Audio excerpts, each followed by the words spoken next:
You are listening to Fantasy Filmball with Matt and Dylan, and on this show, we turn movies into sports and look at all the Oscar prospects and their fantasy value. I believe that this is going to win Best Picture, and here's why. I mean, Denis Villeneuve got all the nominations he needed for Dune and still missed out on the Best Director slot. Don't let me get my hopes up. The Academy has disappointed me too many times. Thank you to the Academy. Thank you to all of you in this room. I can't remember the last time I walked out of a movie theater on such a high. No matter how certain it seems, anything can happen on nominations morning. Never count the Golden Globes for just doing something off the walls and bonkers. It's the kind of movie that reminds me of why I fell in love with movies. And the Oscar goes to... Welcome into episode 10 of Fantasy Filmball. My name is Dyl. And my name is Matt, and this is a show where we turn movies into sports and sports into something we do not talk about here. And today, we got a few topics to talk about. We're getting closer and closer to the Filmball draft. Again, if you are interested, you can join in our Discord and join up with the game. And if you're listening to this a little bit later, past our draft date, you can join into this the Discord server anyways, and just spectate the goings-on and be a part of our game next year. But, you know, things are ramping up. Things are ramping up in the awards race. And how are you feeling, Dill? I'm feeling really excited. I mean, the Filmball draft's one of the things I look forward to most every year. I'm really excited about this year because there's a lot of stuff in the competition, including, I mean, I got the shirt on right here, A24. They have a lot of stuff to bring to the table this year, including some stuff that could even walk away the big prize. Exactly. I mean, we've talked enough about Everything Everywhere All at Once and how that's my pick for Best Picture this year, but I know we're both fans of A24, and who knows, maybe they could repeat what they did with Moonlight this year. And since we are going to be talking a little bit about A24 this week, specifically one of their films that they released in theaters this past week, we also just wanted to talk about our favorite A24 movies, because they've put out a few good ones, right, Dill?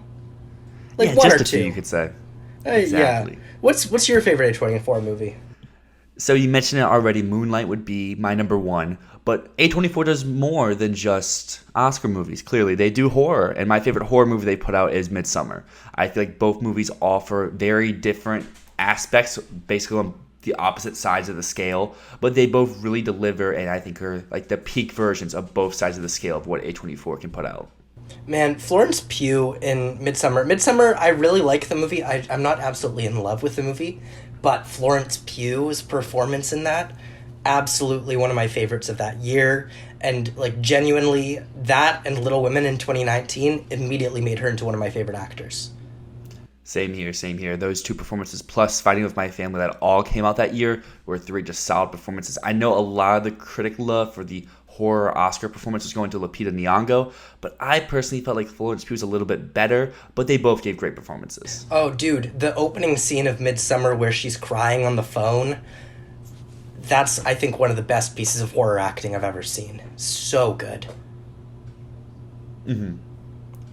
Well, what about you? What are some of your favorite A24 films? Well, I mean, I feel like the obvious answer here is the one that I've been talking about all year long, Everything Everywhere All at Once.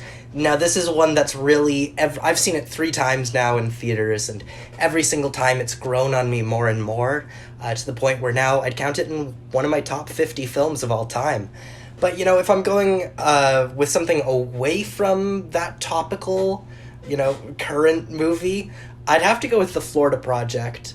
The Florida Project is a movie that just shattered me to my core, and, you know, I find myself going back to that movie a lot, especially as someone who, I spent 8 years working at a summer camp, working with kids, and, you know,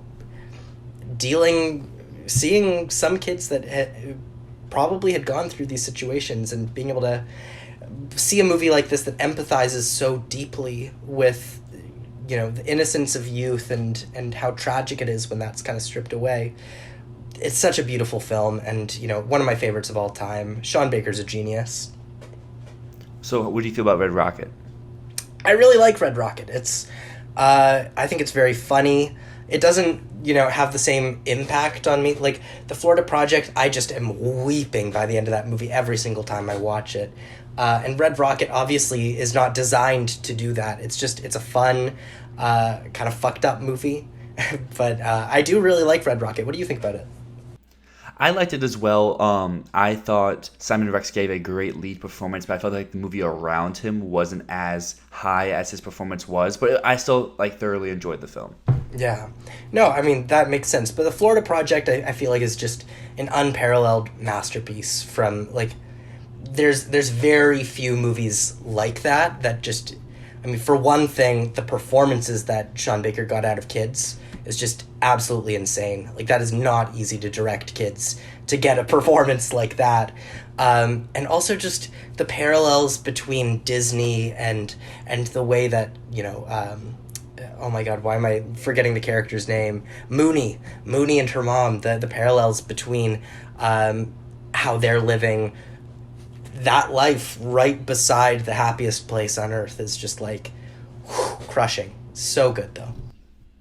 Well, speaking of a movie that was crushing to one that seems like it could be pretty crushing, we're going to go into our trailer segment of the week. And the first one we have is Bones and All, which is one that I'm very much looking excited for because it's it kind of has all the moods that you just described from Sean Baker's movies. It has it where it's probably going to be pretty fucked up, but also very crushing to your soul because of the subject matter. And I mean, it has two of my favorite working actors right now, plus a great ensemble all around. Oh, yeah. Taylor Russell deserves so much more recognition. I mean, in Waves, she was immediately, I was like, yeah, that's my favorite supporting performance of the entire year. Taylor Russell is a genius. Honestly, I think she deserves even more credit than Timothée Chalamet. And Timothée Chalamet is also really damn good, but Taylor Russell is just absolutely mind-boggling. So I'm really excited for this, too. What did you think of the trailer? I thought it was nice for a teaser. It doesn't really give away as much as if you know, from all the buzz around this movie, what it's, kind of about. The trailer doesn't really tease you into that. It just feels like it's, a tragic-type love story. But I'm really excited. I would, for me, this is enough. I don't need more. Obviously, we're going to get, a full-length trailer, maybe two. But I really enjoyed what was here because you got a good glimpse of who all is in the cast while getting a tone for the cinematography and the beat and the feeling of it without getting told exactly what you're about to get into. Right, yeah. No, I mean, I was not as hooked by the trailer, I'm going to be honest. But I think it's what you said. It's a 30-second clip, and it's literally just some nice, pretty sunset shots and Timothée Chalamet and Taylor Russell just being together. And you're like, okay, I'm getting a vibe from this. I'm not getting any story. All I know about this is that they might be cannibals or they are running from a cannibal. I do not know. There's cannibals involved somehow. But yeah, what do you think about this one's Oscar chances? So this is one that I'm very much on the fence about for Oscars. I feel like this is either a big player or this is not a player at all. I don't feel like this is a movie that's just going to get one nomination. I feel like it's going to be a pretty sizable package of a screenplay and maybe a supporting actor and a tech or two. Or it's going to be nothing, which I can't wait to see to figure out which one I hope it's going to be.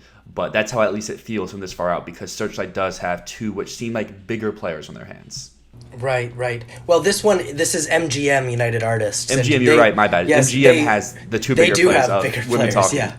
Yeah, Women Talking, and oh my god, what else do they have? I think this is actually their second biggest player, especially because Amazon's handling 13 Lives now. But yeah, I mean, I've heard that this movie is going to be polarizing. I've definitely seen some buzz around it that people are saying, the reason why Bones and All, White Noise, and Blonde are all doing Venice and skipping TIFF is because everything gets good reviews at Venice. And, those are movies that might be a little bit more divisive, and they're going to get great buzz out of Venice where everyone's looking for that weird artsy movie. And then they might not land as well after that. They might be a downsizing type thing, which, side note, I love downsizing, so that's not a bad thing for me. But it seems like these movies, all of those movies might be ones that are going to polarize people. Oh, Tar is another one. Tar is another one that is hitting Venice and skipping TIFF. And Bardo as well. So we'll see. We're going to have to see. I'm not predicting huge things from Bones and All, though. But another horror that I am kind of feeling some big things about, we got the second trailer of The Menu with Ralph Fiennes, Anya Taylor-Joy. Dyl, what did you think about this trailer? This is another trailer I very much enjoyed. I'm really looking forward to it. You've been hyping up for a little bit for the past few weeks, so I was really glad to get some visuals with it to get a sense of, like, what's it actually about besides, being like a chef movie where there's also some thriller and horror elements and, like, just a lot of dialogue. And I like the trailer, and I'm looking forward to maybe a second trailer or just seeing the movie in its whole. Yeah, I mean, with this, I've been talking up Ralph Fiennes for a while now. And I'm going to be honest, two things here. He definitely seems like he's being placed as a lead from the way that he's the main character on the poster, because they released two posters, one with Anya Taylor-Joy, one with Ralph Fiennes. It seems like they're going to be pushing him as a lead. But also, I'm not exactly sure, because when I read the script, I was like, oh, this performance has the capability to be this type of thing. And I'm not sure if I'm getting that from the actual performance that we're seeing in the trailer, at least. So we're going to see. I've got it on the outside of my top 5 in both actor and supporting actor, because, again, I do not know how they're going to place him. But, I'm feeling a little less confident in Ralph Fiennes after this trailer than I was after I read the script. That makes complete sense. But so we saw some visuals for this, which is hitting the Fall Fest. But there's a lot of movies this year that are just skipping the fest at all. And one of them is one that we were pretty confident was going to hit at least one, if not New York, but TIFF. And that's She Said, which at the moment is not going anywhere. I know. We heard so many reports that, this might be a Telluride movie. It's not. We heard reports this might be a New York Film Festival world premiere. It's not. It's not hitting Venice. It's not hitting TIFF. This is a movie that should hit TIFF. Where is it? Where is it, Dyl? Who knows? It's still being written in the newspaper. The newspapers aren't wanting to run with this story yet, and so are the fall festivals. They're just like, we're gonna hold off on this. But I'm really interested to see, because this is one that I've not been as high on as you have been so far. So this has been teetering around like a lot of my placements, and with this seemingly not going to any fall festivals, I think this is my sign for me to put The Sun over She Said for that number 10 slot. I mean, what I'm feeling right now is I keep questioning, is this Bombshell? Is it The Report? Or is it Spotlight? I don't know which one of those that it is. I would love for it to be like Spotlight and get that above the line support. I don't want it to win Best Picture. That's reserved for another movie that's special. But I'd love to see it get some love, because I think Maria Schrader is a very talented director. I don't know. I think it might be Bombshell the more I'm looking at it, which is weird because I've heard reports from test screenings that are extremely positive, saying this movie's amazing. But that said, maybe the studio, maybe Universal, is seeing a possibility for this to be one of their late breakers. Because every year there are late breakers in the Best Picture race. And this year, I mean, what are they, right? Like, Babylon? Like, what could be the late breaker? Because usually a lot of the films nominated for Best Picture either premiere in the winter, summer, usually like one or two, and then the rest, like 4 of them or so, will premiere at the fall festivals. And then, you get a couple of late breakers. You get a couple of movies coming out in the winter. Like last year, we had 4 of them. Don't Look Up, Nightmare Alley, West Side Story, Licorice Pizza. All skipped fall festivals and ended up getting nominated for Best Picture. But, what are the late breakers this year? Because all I can think about is Babylon. So what do you think, Dyl? So, as people of the show, listeners would know, I'm very high on one movie that would be a late breaker, being Avatar: The Way of Water, but a lot of people aren't riding with this movie at the moment. So that's more of a personal pick than a wider pick like Babylon would be. But if you look on the bigger scale as well, you do have Black Panther, which is another huge blockbuster. But the Academy's probably not going to nominate a bunch of blockbusters. So it's just like, which one are we going to go with here? Then if you look on a more smaller scale, there's Pinocchio, which could still show up somewhere, but at the moment is not anywhere. You have I Want to Dance with Somebody coming out around Christmas, which I've talked about before. I think is more of an actress screenplay type movie than a picture type movie. And then you have some that it doesn't seem like anyone really wants to touch at the moment, like Amsterdam and Emancipation. Right. Okay, yeah, I mean, that makes sense. So, I mean, I mentioned last year that there were 4 of them that got nominated, and it seems like that's not going to happen this year. But I actually ran some numbers, and so most years, 2 of the nominees are late breakers. Like in 2020, we had Mank and Judas and the Black Messiah were the 2 ones that did not play fall festivals and got released a little bit later. Trial of Chicago 7 also didn't play fall festivals, but it got released in September anyways. 2019, we had Little Women, 1917 were the only 2 that did not play fall festivals. 2018, we had Vice and Bohemian Rhapsody, you know, and so it keeps going. There's 2 post Phantom Thread, 2 Fences Hidden Figures, right? And so it seems likely it would actually be unprecedented in this era of the expanded Best Picture to have only 1. So it can't just be Babylon. So is it going to be Avatar? Is it going to be, I mean, She Said might be one of them now. I don't know. I think it's interesting, but I'm definitely looking at how I was placing She Said as like a top contender and thinking, is it really that? Is it really that? And I think I might be coming around to your side, Dyl. I don't know if it is that anymore. Well, like you said, each year since they expanded the Best Picture lineup, there's been at least 2. So She Said still could be in there, but like you said, probably not at top, because looking at the list you compiled here, none of these movies really seem like they were the runner-ups, and none of them ended up winning Best Picture. Yeah. That's actually, I didn't realize that. Yeah, there's never... Because, I mean, I guess you can make a case list for maybe Zero Dark 30 or Revenant being a runner-up, but the rest of them all don't look like they were the runners-up at the end of the day. I mean, 1917 possibly, but at the same time, Hollywood was right there as well, which they both seemed like number 2s, and then The Revenant also seemed like a possible number 2 in that year. But yeah, actually, none of them were, I'd say distinct enough. I'd say 1917 was like really close to that win. So I'd say the last time a late breaker no fall festivals movie won was 1970. Not won, almost won was 1917. Yeah, almost won. Yeah, and before that, it's definitely, like you said, Revenant, Big Short. So it's not likely, you know, and that's honestly another argument against Babylon, right?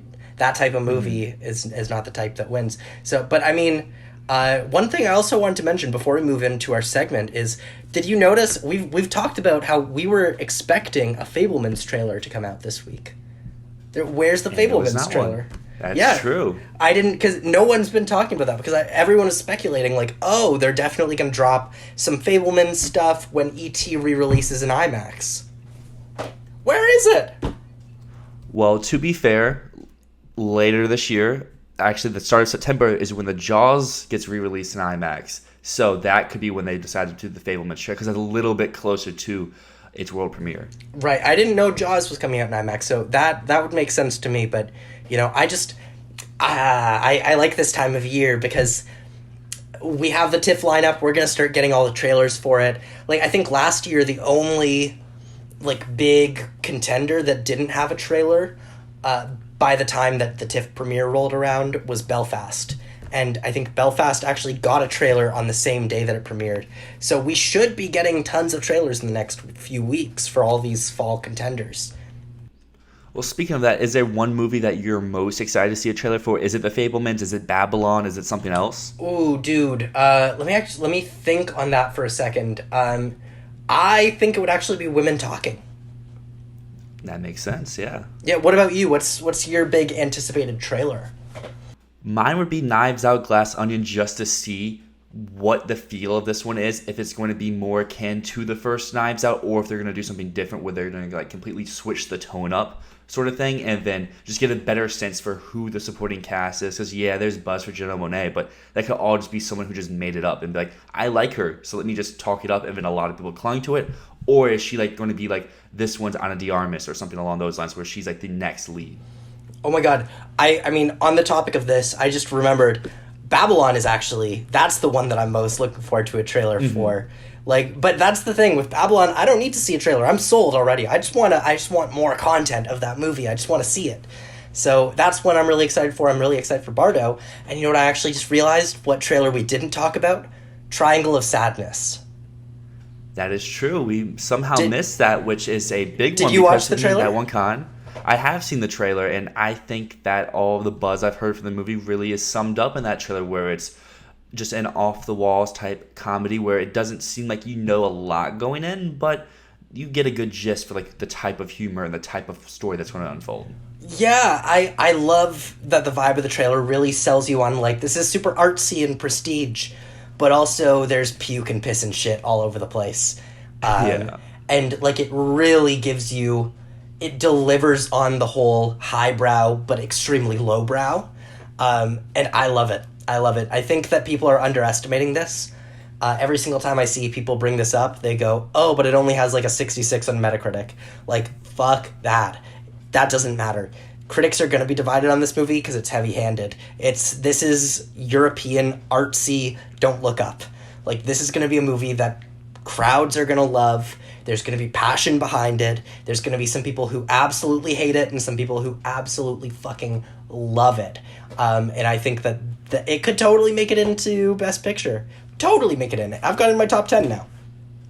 Well, that's exciting. We'll dive into Best Picture a little bit later, but another movie that's going to be very divisive that leads us into our next segment, which I want to call Triple Bs, because there's a lot of movies involving bees that we got to talk about this week. And the first one is, I haven't seen this, no one's seen this, but I've come to a realization with Beer Run Ever, also known as the greatest beer run ever, that this is going to be something this award season. This is Apple's real push, because they can't theoretically push emancipation. They can, but I feel like there's a lot of more weight to that, because, like, let alone the Will Smith stuff, when's the last time Antoine Fuqua made a Oscar movie? 2001. Been a while. 2001, Exactly. Training Day. That's it. And besides that, nothing else. So is emancipation for real? It could be, but I have a lot of doubts even before the Will Smith stuff happened.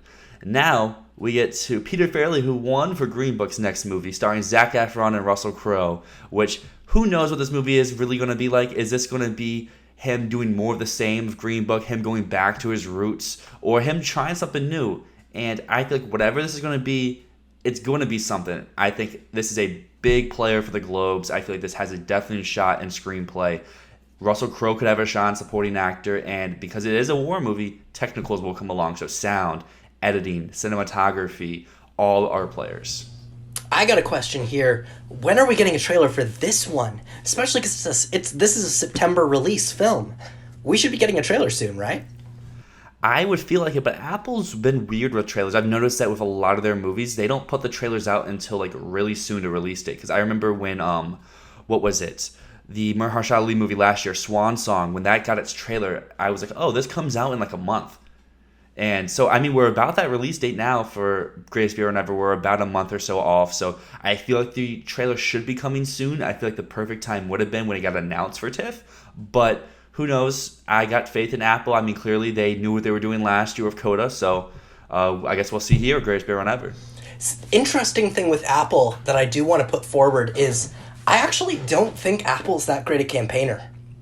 Mm-hmm. I know they got Coda to the Best Picture last year, but Coda was basically like, it's such an interesting case because they didn't campaign that movie until it got nominated.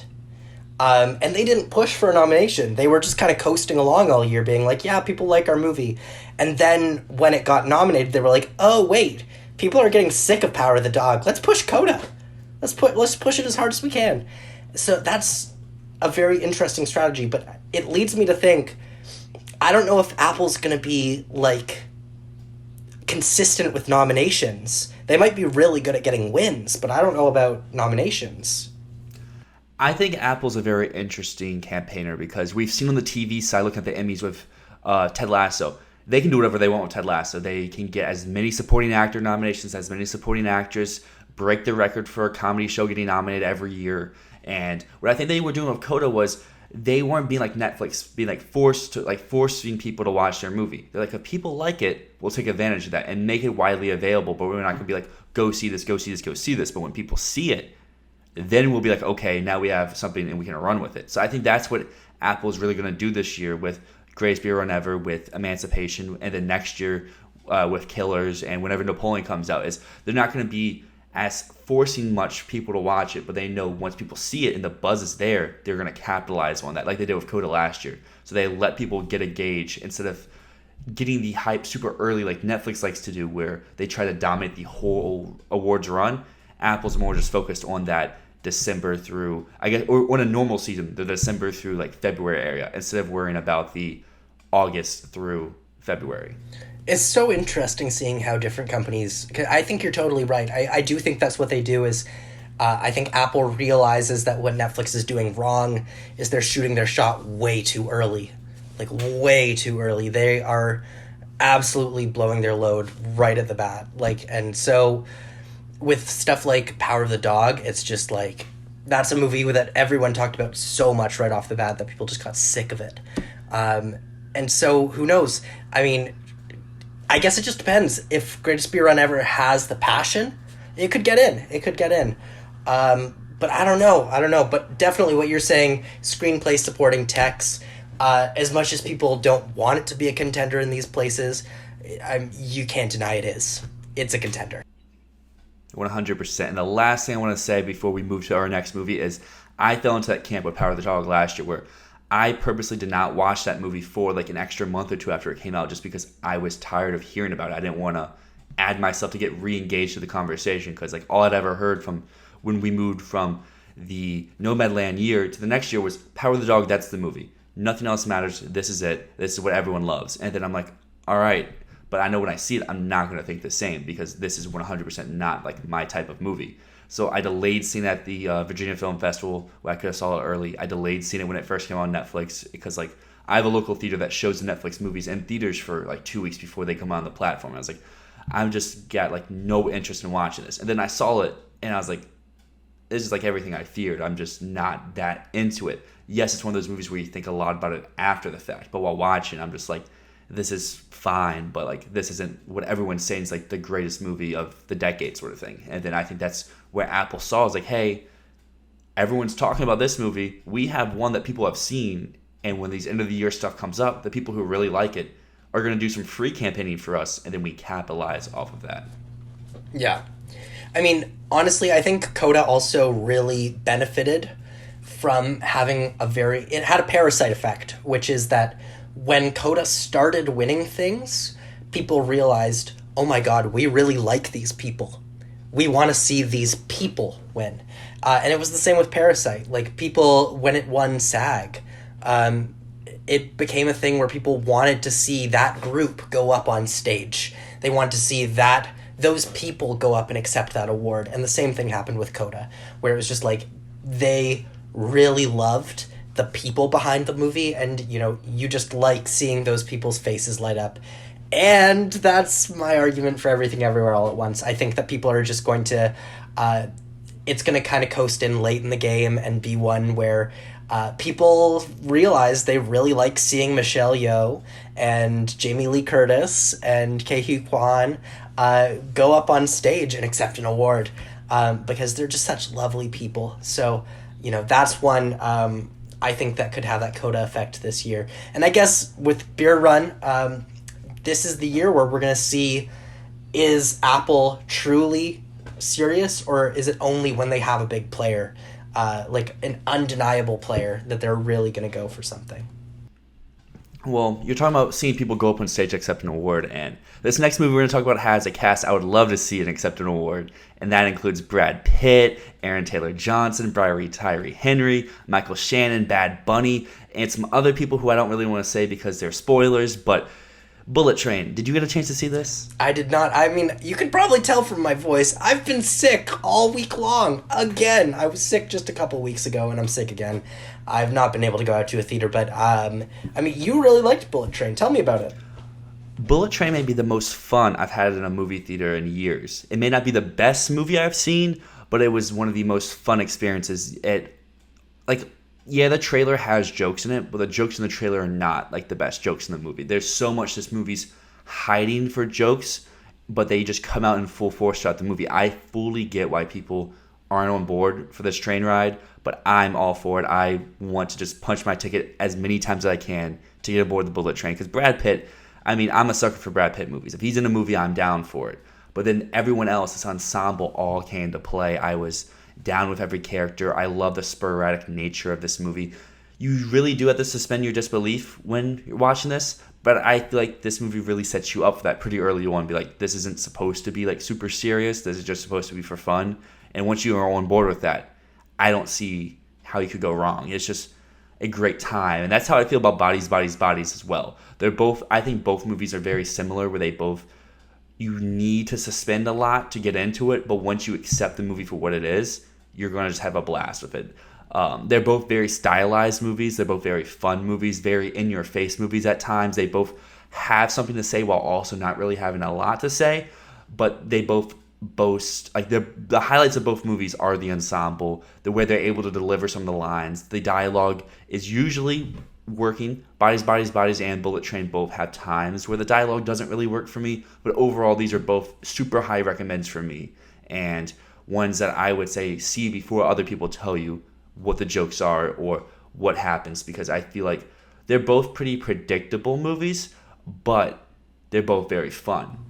So why do you think that people are reacting so negatively to Bullet Train? Because, like, what I was expecting out of it was what you're describing, just a fun time at the movies, and it seems like people are really hating it, and I'm like, were you expecting anything else? So I don't know, why do you think people are reacting the way that they are to Bullet Train? Like I said, this is a very stylized movie. I feel like if you're not on board for the type of humor it is, you're very much going to check out. Similar thing to what people say about Everything Everywhere All at Once, where if you're not on board with that type of humor, you're of course not going to like that movie. And Bullet Train does feel a lot like some other people's work, most like notable Guy Ritchie or Quentin Tarantino.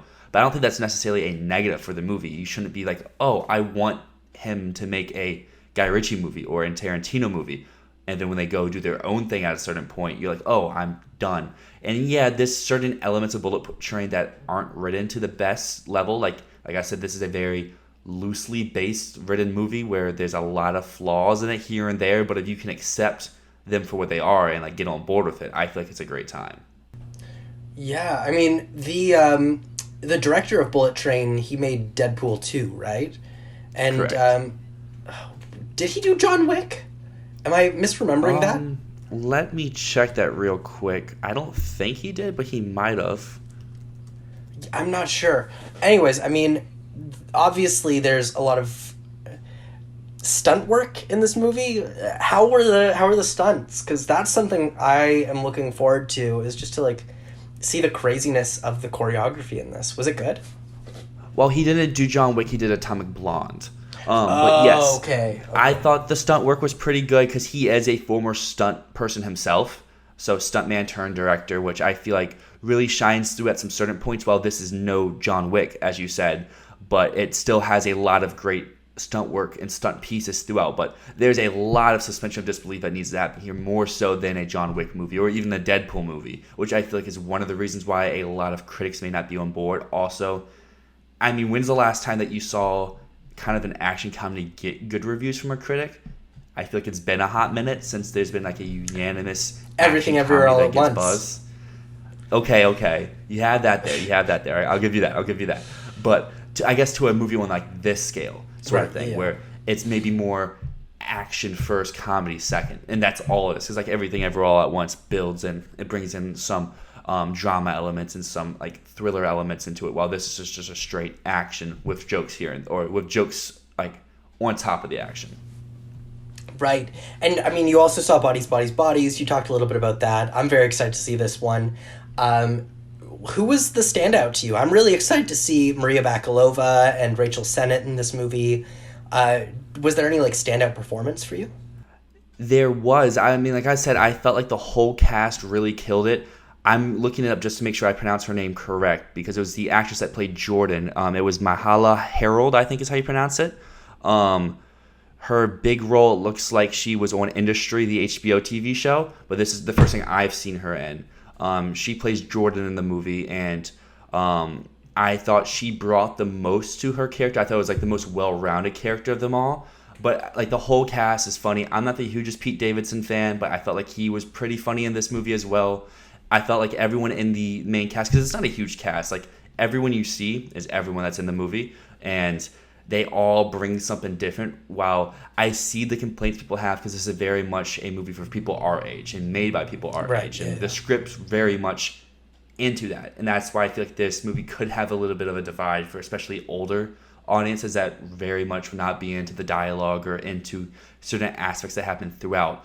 But I felt like the whole cast really delivered, and Stenberg was great. Bakalova brought something a little bit different than I thought she was going to do, but it worked for me in the end. And just it was a fun time all around. These are both, I feel like this would be a great double feature with like some friends and like sit back and just enjoy about 3.5 hours of just great action and comedy horror. That's the vibe I get for sure. I heard some comparisons with this movie to Tucker and Dale versus Evil. Have you seen Tucker and Dale? I have not. Ooh, okay. You got to check it out. It's really funny movie. I don't want to say too much to spoil it, but I've heard a lot of comparisons with Bodies, Bodies, Bodies. But that's a film about two very nice hillbillies who, like, they look like they could be the villains of a horror movie who could, like, be slasher villains that hunt down a group of teenagers or whatever. And anyways, they go to, like, a cottage, and this group of teenagers is, like, across the lake from them or whatever. And the teenagers start to think that Tucker and Dale, the hillbillies, are trying to kill them. But they're not. Tucker and Dale are actually just good guys. So fucking funny. Really good horror comedy. If you liked Bodies, Bodies, Bodies, again, I haven't seen Bodies, Bodies, Bodies, but you should watch Tucker and Dale versus Evil. I will write that down here and probably watch it either tonight or tomorrow because I got some time on my hands this weekend. I recommend it. I mean, now we're gonna, obviously, this is an awards podcast, and Bodies, Bodies, Bodies, it might not be an awards contender, so to speak. It should be. But, it is A24, and we've talked a lot about A24, and we're going to do a little breakdown of A24's slate. What do they have? Because they have a lot of shit this year. Like, a lot of shit. And people keep saying, like, oh, yeah, no, it's clear that they're pushing everything everywhere all at once. But they've got, like, 20 movies. So we're going to kind of discuss and talk about what A24 could push, what they should push, and what they should absolutely not do. And furthermore, for Filmball, what you should go for from A24 and what you should stay clear of.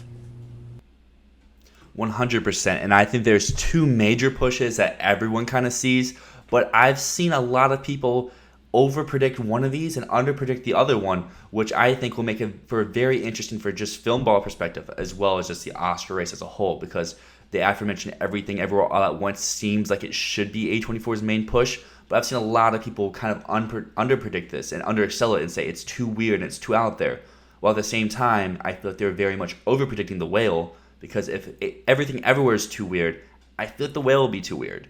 And Aronofsky does not have the greatest track record at the Oscars, and there's already controversy with this movie before even a full trailer comes out, which you talked a little bit about last week. And I've seen some people have The Whale higher than Everything Everywhere and picture and director and screenplay, even though they're in different categories, but they have that in while Everything Everywhere is not in. Well, I think if you're looking at a Filmball draft board, Everything Everywhere is a first-round pick, while The Whale is a mid to late second-round pick. Yeah. I mean, The Whale, I will say, to your point of, is The Whale going to be too weird? The Whale is actually very much not weird. People are expecting it to be weird because of Darren Aronofsky. But this is not Mother. This is not Black Swan. This is not Noah. This is The Wrestler. It's a very down-to-earth movie. It's a sad movie about a man who is depressed and is eating himself to death. That's what it's about. It's a stage play. It's all in one location. And it's about this man trying to reconnect with his daughter. I see a lot of people say, like, oh, it's going to be way too weird, way too artsy. It might be too dark, but I wouldn't say weird is the way I'd describe this movie. More just heavy. It's a heavy movie. I guess that's a pun. No pun intended there. It's going to be dark.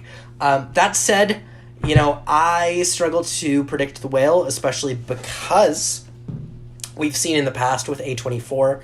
Hopefully they've learned their fucking lesson. because every single time A24 tries to push two movies, they fail at both of them. We've seen this in the past with, the most obvious is when they tried for First Reformed and Eighth Grade and missed on both, when they easily could have gotten either one in. Actually, probably more likely Eighth Grade than First Reformed. I think that they should have focused on Eighth Grade. 2019, they focused on The Farewell and on Uncut Gems, and they dropped the ball on both of them. 2017 actually is a year where they tried to push both The Florida Project and Lady Bird. They did manage to get Lady Bird in, but The Florida Project did drop there. So A24 is not one where they are going to get two movies in. They can't. They are not a big enough company. They do not have enough money to make that happen. No matter how good the movies are, they can't do it. So, the way I say it here is, if A24 has learned anything, it would be that they need to prioritize Everything Everywhere All at Once, which is the passion pick. And The Whale can get into a few categories. It can get actor, supporting actress, makeup, and screenplay. And beyond that, just leave it alone. Mm-hmm. I fully agree. I think the big thing we'll see what A24 does is once The Whale premieres. If The Whale is getting this is Aronofsky's best since Black Swan type reviews, I think we're in for some trouble. But if it's getting more muted reviews or more just this is cool, but this isn't great, I think that's the best news for Everything Ever All at Once. Yeah, I definitely would see low 80s Metacritic score on this. Probably 82 is what I'm predicting. I'm not expecting people to be oh my god, this is the best thing Aronofsky's done since Black Swan, mostly because it's different for him. It's not very filmmaking-y. It's one apartment, 3 or 4 characters, and a lot of talking, and it's dark. It's really dark. So I don't know. I'm expecting people to like it, but I'm not expecting 96 Metacritic, oh my god, this is the best thing ever. I'm just expecting very good reception for it. Now, some of the other contenders, some of the other things that you should keep on your radar, especially for some Filmball points. One that I'd say definitely keep on your radar, Marcel the Shell with Shoes On. Now, this one, it could get that animated feature nomination. It could also get some Indie Spirits noms. This is one that is going to have a lot of passion through the year. A lot of people really, really love this movie. And that's going to carry it through to something. It's not an across-the-board contender, nor should it be. But this is going to come in clutch in a few key places. I think Marcel the Shell is a very interesting pick for this year because it seemed like A24 is trying to do the same rollout it did for Everything Everywhere with this movie, where you start it really small and in a low amount of theaters, and you continue to grow and grow and grow. But Marcel, I think, capped out around 600 theaters and is actually going down in theater counts starting this week, where this is around the time when Everything Everywhere was up around 1,000, 1,500 theaters. So it seems like Marcel's got to the widest audience it's going to get before it hits home video, which I feel is a little bit of a negative for building buzz for this movie, especially in for that animated category for the Oscars.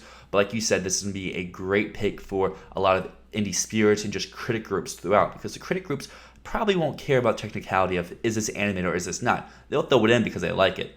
It's just looking for the bigger scale for this movie for people who may try to pick this in the 4th round, where they're okay, I can snag this because this is a animation contender and this is going to get a lot of critic groups. Well, I don't think it's going to get a lot. It's going to get a good enough to be a solid 5th, 6th round type pick.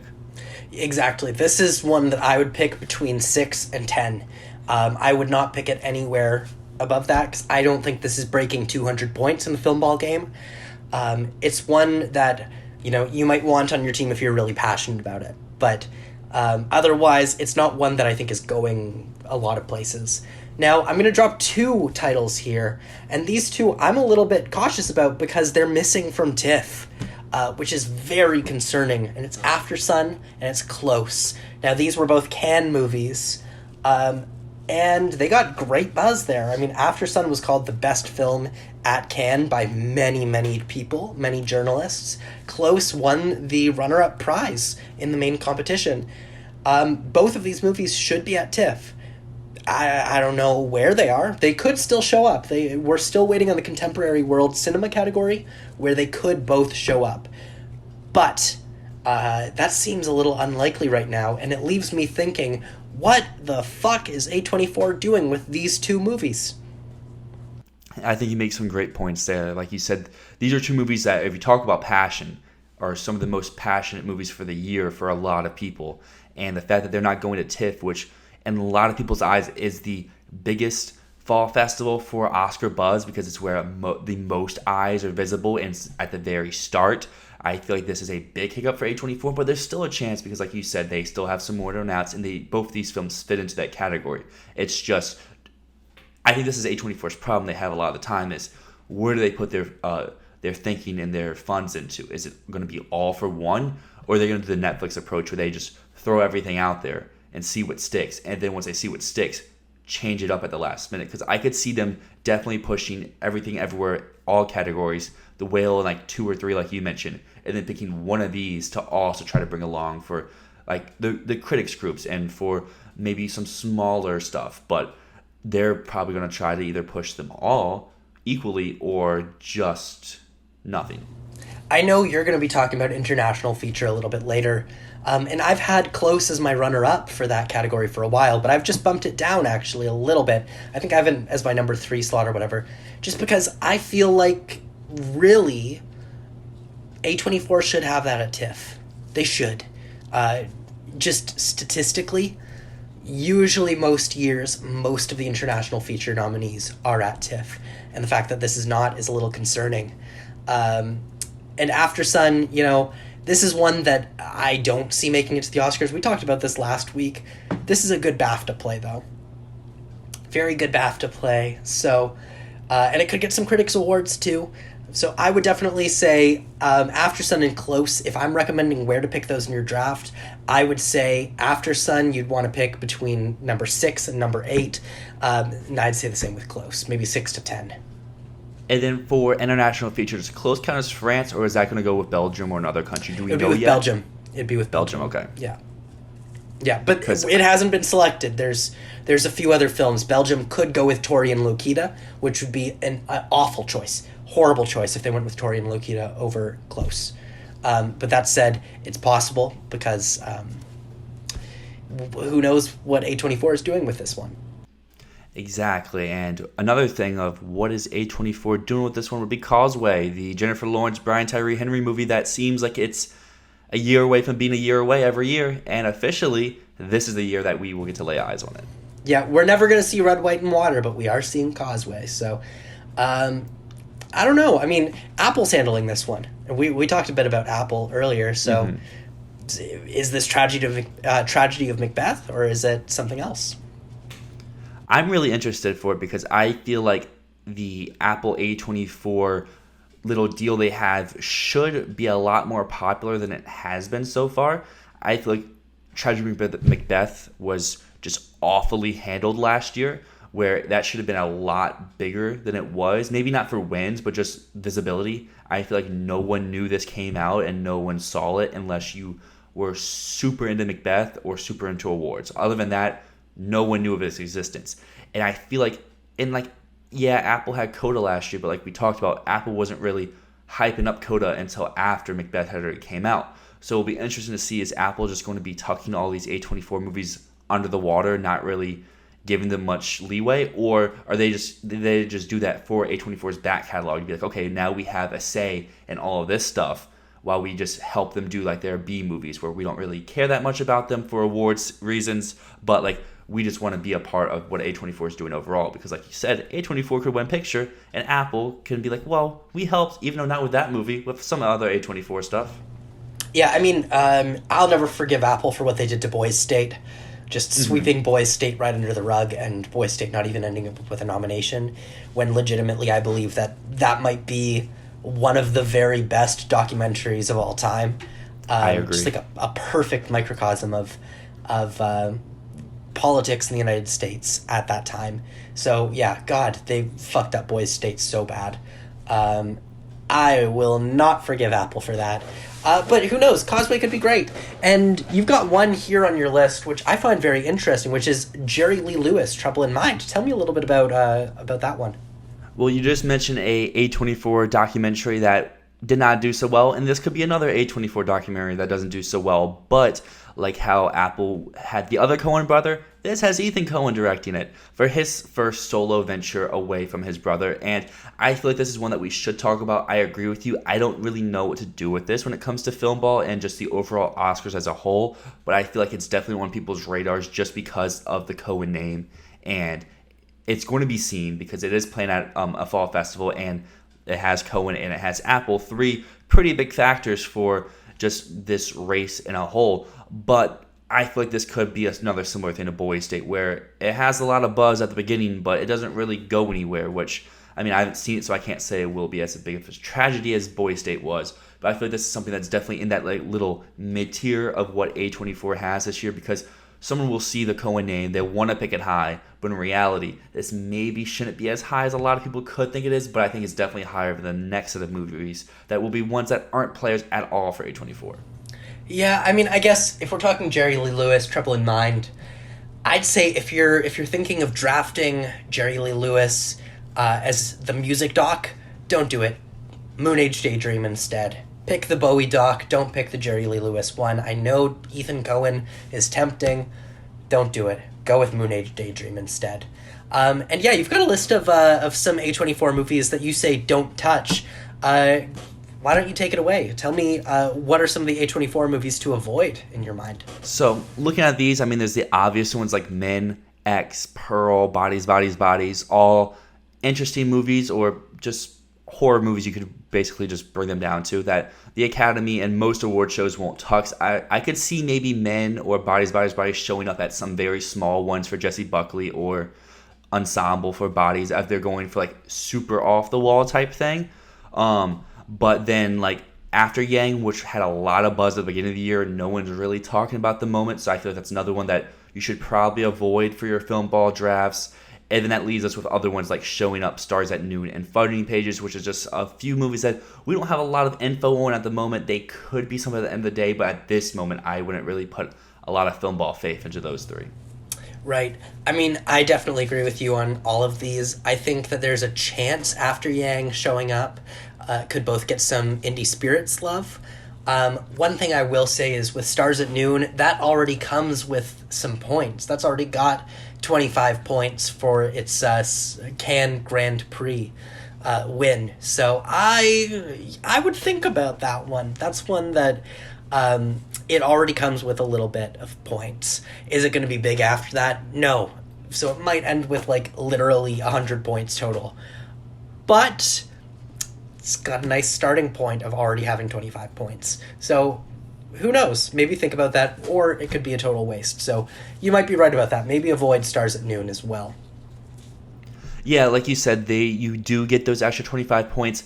I was just thinking of after that, you're kind of stuck with that where, yes, 100 points is better than 80 points, but at the end of the day, usually it's not that tight, and picking something that has the potential to go a little higher, maybe a little bit smarter of a pick than something that you know is pretty much capped out. But that's to like each their own sort of thing, because at the end of the day, maybe you do come in second place by 20 points, and if you pick the film that gives you 25 extra points instead of a movie that has potential, like a movie like Swan Song from a few years ago, where it looks like or from last year, it has potential, but then just does nothing, where you're stuck with it's just its initial score and that's it. And you get Mahershala Ali at one award show, and then, or you could take the movie that gives you the extra 25 off rip. Well, that's the way the game works too. Is we at the end, a lot of the time there is someone who gets a huge lead, but sometimes people are between like 100 points of each other. So really, those small differences can be a huge gain in the game of Filmball.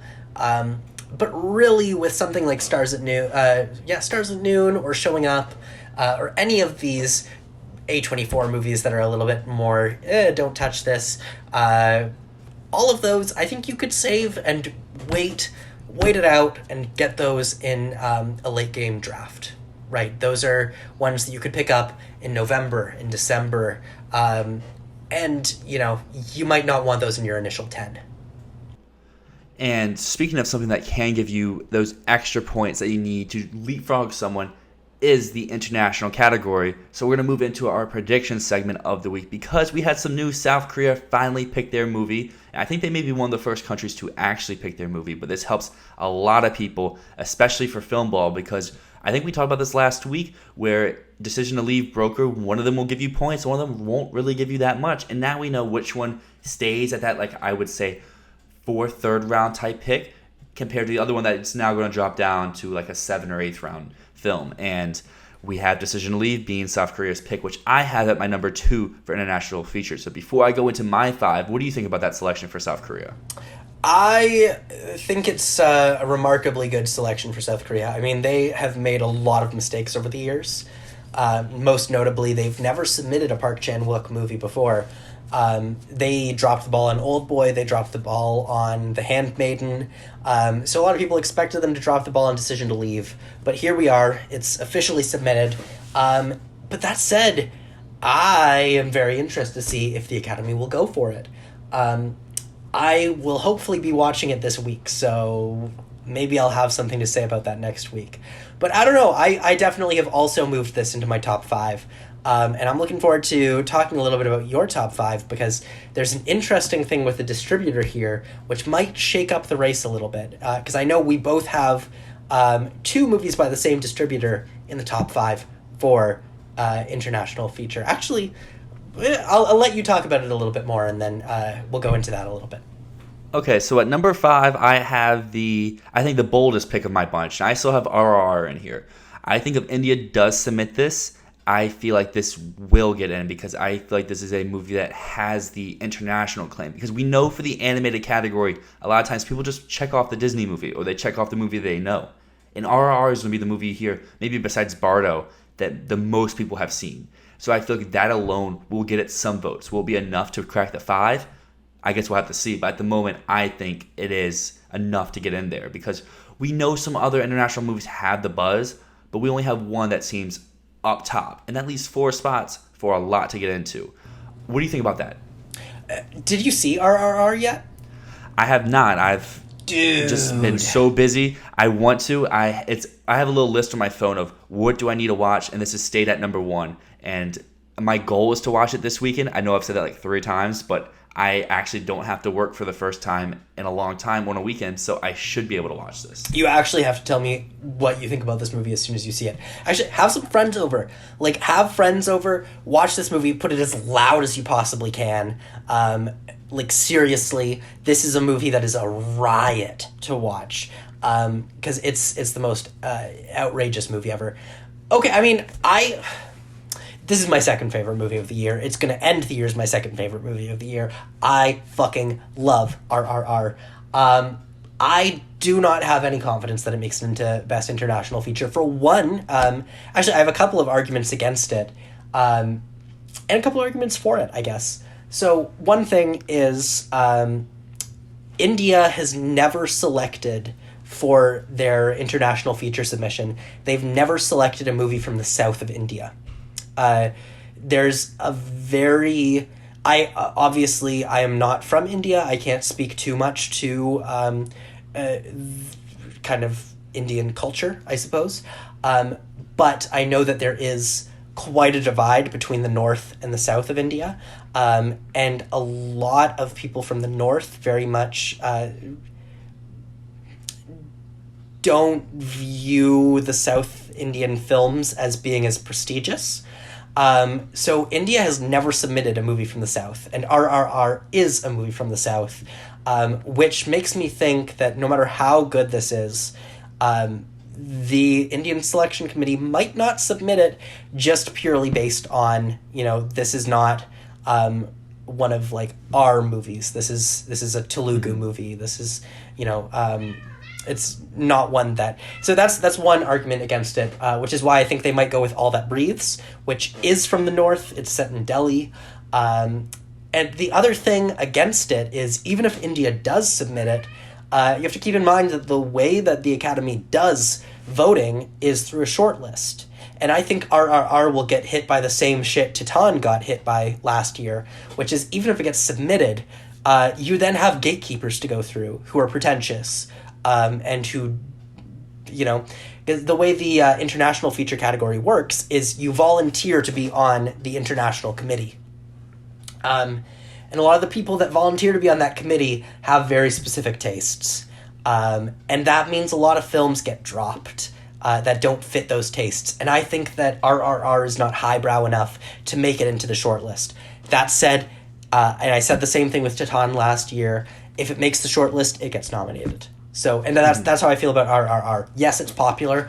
Its hurdles right now are being selected by India, again, because it's a movie from the South, and they have never picked a movie from the South before, and because there's the gatekeepers of the Foreign Language Committee that select a short list. So that's my arguments against RRR, but, dude, I would fucking love to see this movie in the top 5. I would love it. Carry on, though. I'm sorry, I interrupted you for so long there. You're good. I agree. I think if this does make the shortlist, it's in. Right now, without knowing the shortlist, that's why I have it at 5, but it's also a very, very shaky 5. But that's why I have it at 5, is like, I would like to see it in. I think it has an avenue, but there's a very solid chance where this isn't even on the shortlist. And that here's the thing as well, like, if RRR actually does get nominated, I actually think it would be, like, second in line for a win, because I think it's extremely popular. I think it has a lot of passion. But getting nominated, that's the struggle. That brings us to one I think is pretty safe, but there is a big question mark, because Spain is pretty weird with how it picks movies sometimes. I've been bit in the butt by this last year, because I picked Parallel Mothers in the draft and it didn't even get selected. And that is, I don't want to mispronounce this, Alcaraz, is that how you say it? Alcaraz. And that is one where Spain usually is pretty good at getting their stuff in. Like last year, it didn't, but usually it has a pretty good track record. So I have it in at number 4. I have All Quiet on the Western Front at number 3. This is where I think you have the two from the same studio or distributor. And actually, we'll talk about that in a moment. I'll let you finish your top 5. Okay.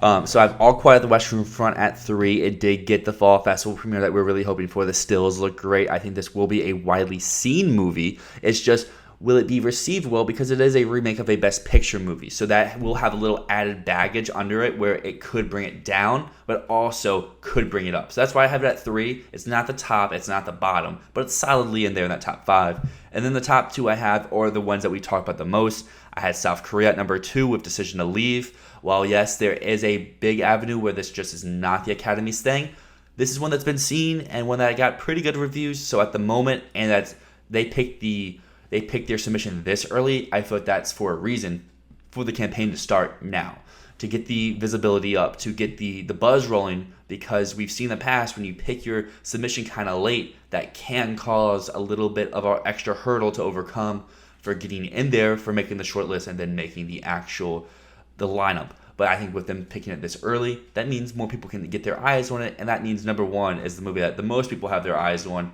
and that is Bardo, because it's also in my Best Picture 10. I mean, that makes sense. Bardo is undeniably number 1 right now. And I'd say, honestly, Decision to Leave has to be number 2, because it's one of the only movies, and definitely the biggest movie, that has been actually submitted so far, outside of The Quiet Girl by Ireland, which has also been submitted. So, I don't know. I do like your top 5. Now, the thing is, you have 2 separate pairs of movies by 2 studios here. And that's Bardo and All Quiet on the Western Front are both from Netflix. Now, could Netflix get 2 movies in the top 5? Absolutely. I don't think they could get 3 in, which is where Athena, I draw the line at, especially because France, there's no fucking way that they submit Athena, because France hates Netflix. So, I would draw the line at 2 Netflix movies. But the one that I've been grappling over all week, especially because international feature, this is one of my favorite categories. I love this, and I've seen a shit ton of these movies. Now, the thing that I'm grappling with here is Decision to Leave and Alcaraz are both from Mubi, and Mubi has never been, they've never proven themselves with a campaign before. They've never campaigned. And this year they're trying to do it for the first time, and they've got 2 of the biggest international feature contenders. This, to me, feels like they are they're going to have to choose one of them, and I don't know which one it's going to be. Alcaraz, I've seen. I love that movie. It reminds me of the Florida Project, which I spoke about earlier. I think that this is a very safe one, as long as Spain submits it. Decision to Leave, I've watched a little bit of, and it's a little bit more odd. It's a mystery. It's a little bit more difficult. And that's one that maybe, I mean, obviously they're trying to get the buzz going for that a little bit early. But who knows? Maybe it'll leave some voters a little bit cold. On the other hand, though, Decision to Leave is hitting TIFF, and Alcaraz is not. It's not confirmed yet, but it's basically confirmed that Alcaraz not hitting TIFF. So, where does that leave us? I guess the answer to me would be, I think Mubi is going to have to prioritize Decision to Leave. You make great points there. I actually did not know that going into these rankings, which then brings me to the ones I have just on the outside. You had the aforementioned Athena, but like you said, I did know that was Netflix, and I don't think Netflix can get 3 in here. So that's the one that's the odd one out. Close was also in there, just outside because of the A24 just question mark of it all. And then that brings us to a few other ones that includes the already confirmed The Quiet Girl from Ireland, which I don't think will get in, but because it is confirmed, I have it on my 10. And then we have RMN from Romania, Holy Spider from Denmark, and Layla's Brother from Iran, because those are all movies that have been seen and that all got pretty good buzz from when they were seen earlier this year. I've seen Layla's Brothers. I've seen Holy Spider. One thing I will say about both of those, I do not see Layla's Brothers getting that buzz. It's super long. It's very talky, and not much happens for the first 2 hours of the 3-hour movie. It's an all right movie. I just don't see it sustaining the buzz. It's like if A Hero couldn't get in last year, I don't think Layla's Brothers can. It's similarly talky and not as interesting, I'd say. Holy Spider, though. Holy Spider just entered my top 5 after I watched it. It's fucking awesome. It is like a David Fincher-esque thriller. It reminds me of Zodiac. It reminds me of Seven. It's a movie about a journalist who is trying to track down a serial killer who has a holy mandate to kill as many prostitutes as possible in the name of his religion. Dude, it's so good. Whoa. And it's got sensibilities that feel very American. Which is why I think it could get an international feature nomination here, because this is a movie that feels like David Fincher could have made it. It feels like something that could have been made by a Hollywood director and dropped in theaters, and it would be a huge hit. So, that's one that I would definitely urge you, put that in your top 5. Well, I am urged to put in my top 5, but I'm also urged to go watch that because you just described a movie I would really enjoy. Yeah, no, I very much think you would like it. It's really, really good. It's a huge standout, and it's hitting TIFF. Nice. So you could get to see it again. I could get to see it again. I totally could. And yeah, man, it's so good. But again, international feature, this is a category I love. So at any time I can talk about it, I will. Well, speaking about a category we haven't really talked much about, we have Best Editing, which I feel like there is a lot going on here this year because I feel there's a battle for number 1, and there's a battle for the other 3 spots getting in because I feel like there's like 9 movies fighting for 3 spots. Yeah, and so I'll talk about my top 5 here, but really what I want to talk about with the editing category is I'm having a bit of an existential crisis between the top 2 here. So I'll just start with my top 5, and then I'll give my first 3 because the top 2 are pretty obvious. It's Top Gun and it's Everything Everywhere All at Once. But anyways, for my top 5, I've got Bardo, I've got The Fabelmans, I've got Babylon. With editing, you always gonna have to toss in those big contenders because as it happens, you really don't win Best Picture without an editing nomination unless you're an anomaly like Coda. Or unless you're a one-shot movie like Birdman. So normally you need that editing nomination to win. Again, Coda, total fucking anomaly. But yeah, so I've got Bardo, The Fabelmans, Babylon, but really depending on what the biggest players are, that could change. It could be Empire of Light, it could be She Said, it could be Elvis, which is very edited. It could be Avatar, The Sun, Black Panther, Greatest Beer Run Ever. There's lots of movies that could make a play for that editing slot. But really what I want to talk about here is the top 2. I cannot decide which is number 1 and which is number 2. My heart tells me Everything Everywhere All at Once is number 1 and Top Gun Maverick is number 2, because Everything Everywhere All at Once does insane things with the editing. It has so many cuts. It's constantly using the editing to propel the story forward. It is the definition of creative editing that helps to tell the story. But Top Gun has loud noises. And something that I realized last year is that I will never doubt the link between sound and editing ever again. Because going into last year's ceremony, I kept thinking, well, Dune has lost every single editing prize everywhere. It has not won anything. This has to be something else. It cannot be Dune. Dune keeps losing editing. But Dune won sound. And, what goes along with that? Editing. Sound, editing always go together. We've seen that in 2020 with Sound of Metal, which was an unconventional editing winner, but a very conventional sound winner. We saw it in 2019 with Ford v Ferrari. Sound, editing.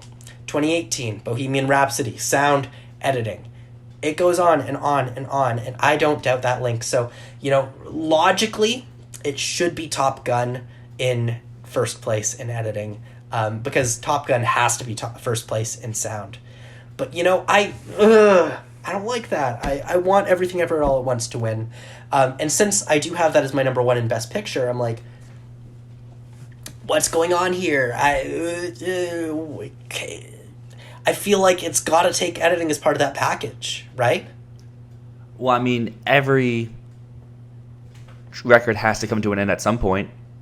It's true, and here's the other thing, though. Editing, I can't remember the last time an editing winner also won Best Picture. I think that the last time that happened was Argo? I don't think Argo won editing, though. No, it was Zero Dark 30 that won editing that year. Maybe I'm wrong about that, too.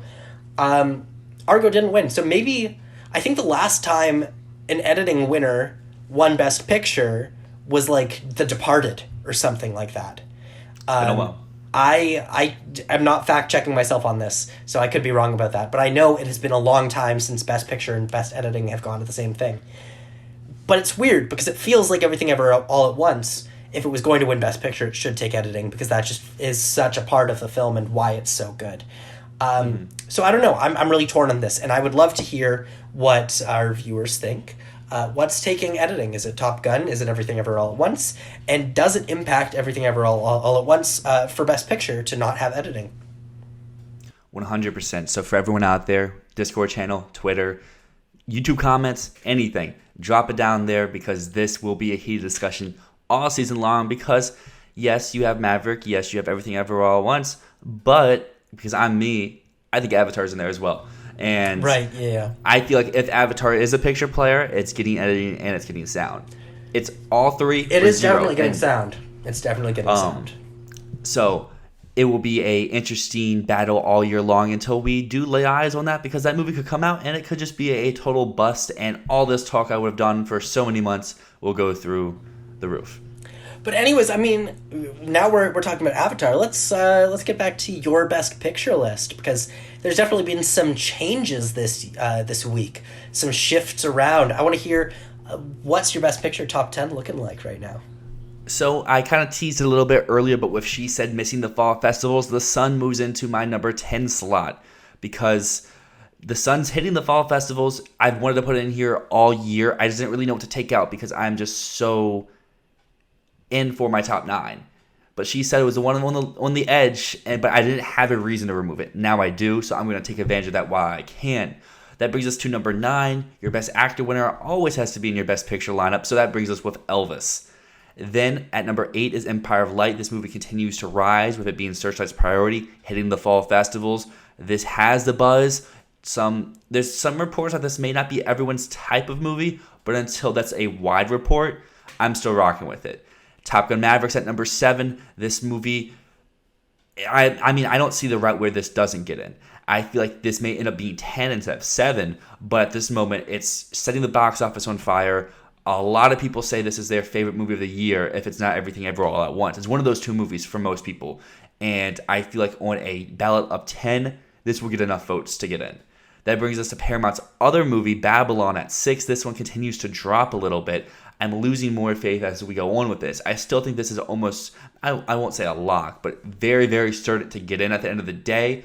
But its strength, I feel like it will be one of those where it gets a good amount of nominations, but it's not really going to win much. I still have faith in actress, but outside of that, in production design, I guess. But outside of those two, I'm not very confident. So this could be another Mank where it wins 1 or 2 categories, but it gets 10 nominations.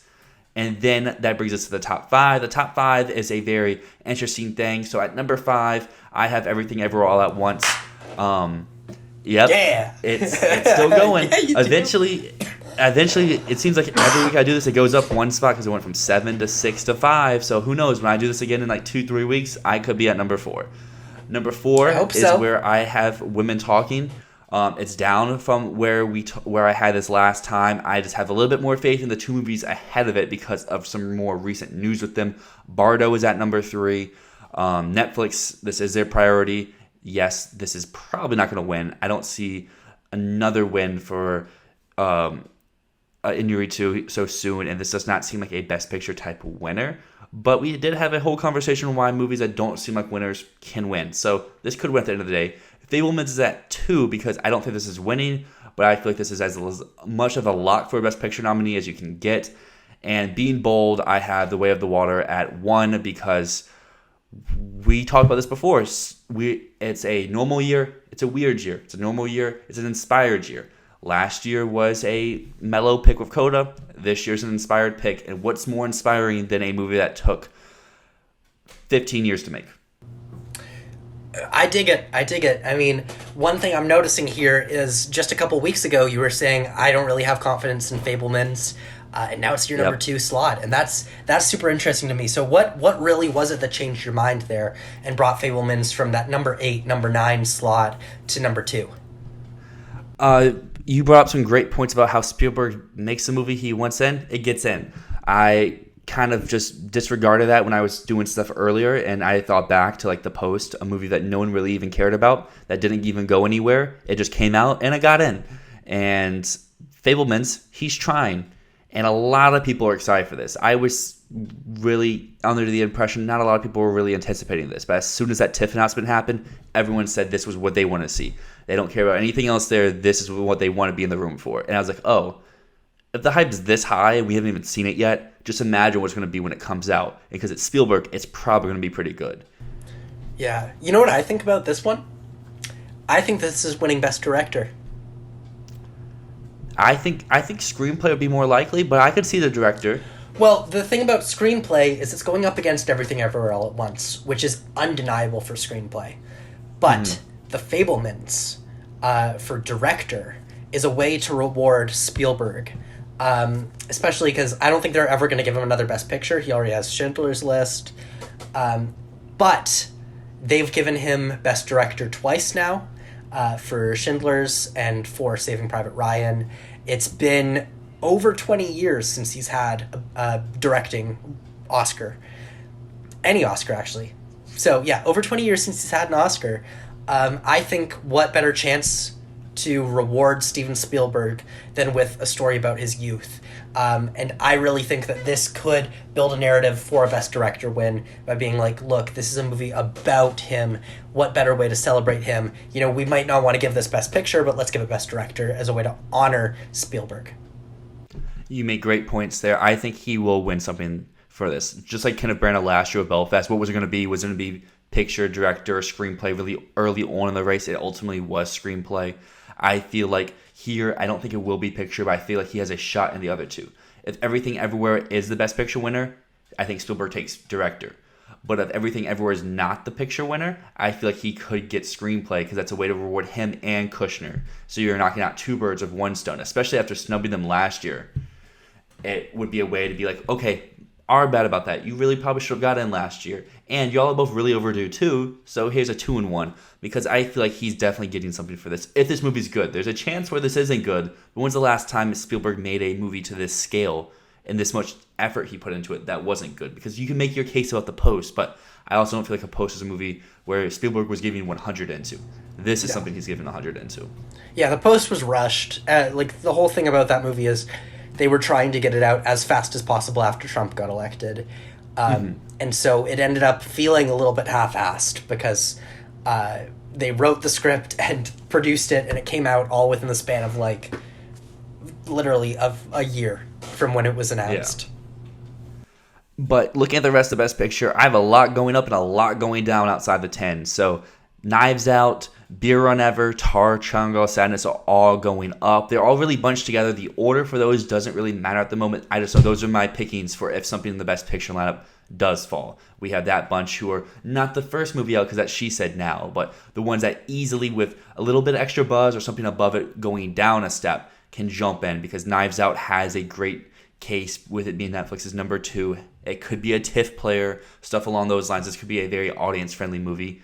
Beer Run Ever is Apple's big push for the year. Tar has the actress candidate, as well as being Todd Field's return. And Focus features really only main movie. And Child Girl Sadness could be this year's additional international player, because who knows, we could go from 1 in every year. So this could be the start of 2 getting in every year, because this could be a director, a screenplay, a supporting, and a picture. That's a pretty good slate for this. And then we have Black Panther rising up, I Want to Dance with Somebody, The Banshees and Inisherin all going up. But then that means some stuff has to go down. That includes 13 Lives, Don't Worry Darling, Till, Amsterdam, and The Woman King all dropping out. Not to mention we did lose Rustin and Killers of the Flower Moon that were both in that top 12 before. Nice. I mean, very smart. Something I'm thinking when you're going through this lineup is there a chance that Empire of Light comes underperforms at TIFF and The Banshee of Inisherin takes its place as Searchlight's contender? What do you think? I think that's very possible. Empire of Light has the stronger case on paper because it is Sam Mendes. You have Olivia Colman starring. You have the cinematography from Deakins. You have the score from Reznor and Ross. So you have some staples that are usually Academy favorites to support that Best Picture. But a Banshees is very good, which it easily could be. And Empire of Light does have a little bit of mixed buzz from its test screening. But, I mean, test screenings did say 13 Lives was the greatest thing of all time. And that didn't really come true. So on the other side, the test screen for Empire Light could be just an underselling for it. But Banshees also has a case because it could be a screenplay player. It could be a supporting player for actor and actress, and maybe even an actor as well. And then that means picture could easily be right there. So I think one of them is solidly in that 8 to 12 range. It's just which one is going to be that. At the moment, I have Empire of Light there, but that could easily switch because I see picture right now in like 3 tiers. I think you have your top 5 that all seem pretty low, or top 6. So for me, Avatar to, or not even Avatar, I think Woman Talking, or Fabelmans was my 2. So Fabelmans down to Babel, and I feel like it pretty much locks for picture. I feel like a lot would have to go wrong for one of those to miss. Avatar I have at 1 because that's my pick to win, but I feel like this is a movie where it's either going to be 1, it's going to be 10, or it's going to be like 20. I think there's 3 huge cases for this movie. Right now, I'm in that best case scenario, but I easily could see a world where this just drops, it dies, it comes out, it's just technicals and no one else cares about it. But then you get those other movies like Top Gun, Elvis, She Said, Empire Light, The Sun, who all seem like they have a great case, but I could see where they miss a little bit. And then you have all the people just on the outside like Knives Out, Tar, Triangle of Sadness, Black Panther, The Whale, Banshees, and Beer Run Ever that have a good case, but I don't have them in for the moment. Yeah, I mean, you make a great case for a lot of stuff. I, once again, very much admire your conviction with Avatar at number 1 there. because I would love to see it happen. I love James Cameron. I always say don't doubt James Cameron, even though I'm currently just slightly doubting James Cameron's awards chances. I think this movie's going to be huge, but I do doubt it in Best Picture. But I love that you have to number one. This is the time of year where you've got to be making big guesses. You've got to be swinging big, because otherwise your lineup's just boring. And what you have here is the opposite of a boring lineup. You've got a very, very interesting and dynamic lineup. And Avatar at number one is so bold, and I love it. I mean, if you were going boring, some of your picks could already be out of the race. Killers of the Flower Moon has ran away, and Babylon continues to drop almost on everyone's boards. Even people who had it winning when we started this podcast about 2 months ago. A lot of people have moved this down from 1 to as low as like 10 and as high as like 3 or 4. Yeah, well, the thing about Best Picture is it's never the movie you expect. It's never, ever the movie you expect it to be. And so you enter the year thinking, oh, it's got to be this. No, it doesn't. And so in these early predictions, if you're going with something that you're like, yeah, it's got to be this because that just makes sense. If it makes sense, it's not winning. So, you know, that's why Avatar is great, because it makes no sense. Everything Everywhere All at Once makes no sense for a Best Picture winner, and that's why it could win. Exactly. Well, next week we edge even closer to the start of Filmball. I know that we have a lot to go over because the draft is coming up very fast. What are we, like 2 weeks away from it? Yeah, we're like a week and a half away. So I think next week we'll have one final episode giving you some final updates, and then the week after, our draft is going to be going. Again, you can join our Discord, join our game.